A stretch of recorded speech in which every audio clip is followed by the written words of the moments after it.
সাথে এক প্রীতি ম্যাচ। বিশ্ব ফুটবলের বিস্ময়, ইতিহাসের সবচেয়ে সফল দলটার সাথে খেলবে বাংলাদেশ, তাও আবার বাংলাদেশের মাটিতে। এ যেন কল্পনার চেয়েও অধিক সুন্দর।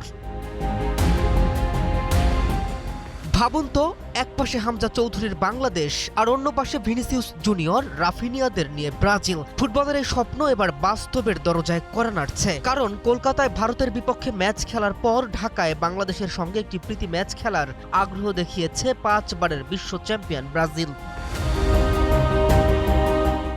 পরিকল্পনা অনুযায়ী আগামী 3 অক্টোবর কলকাতার সল্টলেক স্টেডিয়ামে ভারতের বিপক্ষে মাঠে নামবে ব্রাজিল। এরপর একদিন বিরতি দিয়ে 5 অথবা 6 অক্টোবর ঢাকায় বাংলাদেশকে প্রতিপক্ষ হিসেবে পাওয়ার প্রস্তাব দিয়েছে তারা। এমনকি ব্রাজিলের 5 সদস্যের একটি প্রতিনিধি দল ইতিমধ্যে ঢাকায় এসে ম্যাচ আয়োজনের সম্ভাব্য পরিস্থিতিও দেখে গেছে।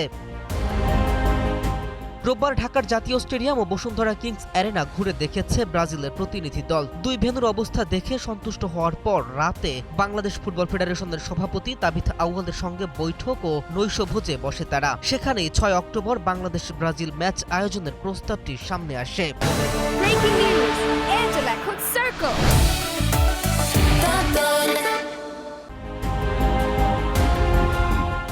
শুধু প্রস্তাব দিয়েই থেমে থাকেনি ব্রাজিল, পরিকল্পনাটাও বেশ পরিষ্কার। কলকাতা থেকে 4 অক্টোবর ঢাকায় আসতে চায় তাদের দল। 23 জন ফুটবলার সহ মোট 90 সদস্যের বিশাল বহর নিয়ে বাংলাদেশে আসার কথা জানিয়েছে তারা। ম্যাচ শেষে বহরকে ঢাকায় রেখে দেওয়ারও পরিকল্পনা নেই, বরং বাংলাদেশ থেকে তাদের দুবাই পর্যন্ত পৌঁছে দেওয়ার ব্যবস্থাও চাওয়া হয়েছে। কিন্তু এখানেই বাংলাদেশের সামনে তৈরি হয়েছে বড় এক ধাঁধা।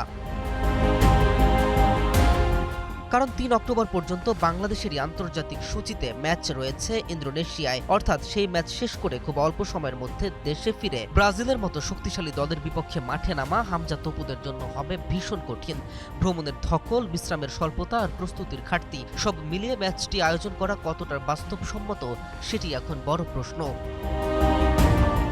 এর সঙ্গে যুক্ত হয়েছে আরেকটি বিষয়, ব্রাজিলের বিপক্ষে খেলতে গেলে শুধু আবেগ দিয়ে সিদ্ধান্ত নেওয়া যাবে না। ম্যাচ আয়োজনের খরচ, নিরাপত্তা, ভেন্যু, প্রস্তুতি, লজিস্টিক সহ পুরো ব্যবস্থাপনাতে বড় অঙ্কের অর্থ জড়িত। তার উপর শক্তিশালী ব্রাজিলের বিপক্ষে বড় ব্যবধানে হারলে সেটির প্রভাবও বিবেচনায় নিতে হচ্ছে বাফুফেকে।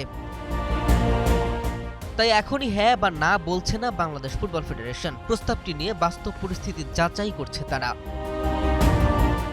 তবে সব হিসেব যদি মিলে যায় তাহলে অক্টোবরে ঢাকার মাটিতেই তৈরি হতে পারে এক অবিশ্বাস্য ফুটবল দৃশ্য। বাংলাদেশের সামনে 5 বারের বিশ্ব চ্যাম্পিয়ন ব্রাজিল। হামজারা কি ভিনিসিয়াস, রাফিনিয়াদের রুখতে পারবে, নাকি ম্যাচটি হয়ে উঠবে বাংলাদেশ ফুটবল ইতিহাসের অন্যতম বড় রাত, সেটাই দেখার অপেক্ষা।